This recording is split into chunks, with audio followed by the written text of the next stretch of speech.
I believe that if something happens to someone in the Asian community and it makes the news and it's in my community and there's a public meeting, I and other African Americans should show up.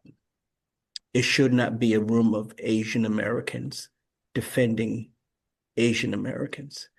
It should be a room full of Americans defending what's right and what's wrong. Because then that person in that community says, the African American community showed up and they supported me. I think I'll show up at some of their events. So now it's not just an African American problem, it's not an Asian American problem. It's a local community problem that we get involved in each other's lives.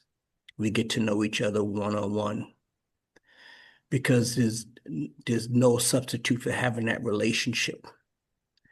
Because oftentimes people they react to things that they read about, but they really don't know anyone in that community personally. You really have to get to know the person because we're talking about how do you create safety and integrity and trust. And I advocate that's almost impossible to truly create that without first creating the relationship. Because policy and procedure doesn't create safety. The relationships do. The policy and procedure is just an extension, a formalization, but it's the relationship where you can pick up the phone and call someone and say, "Hey, Dr. Zhang, how you doing?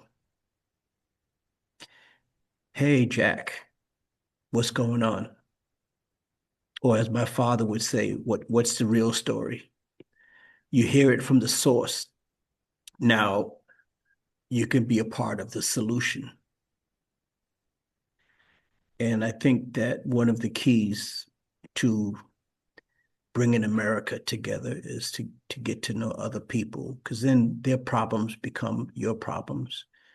It's not a competitive thing where we're fighting for our own agendas. Everyone has an agenda, but it doesn't have to be a competitive thing because if we're working together, it's a matter of how do I help you to get what you want.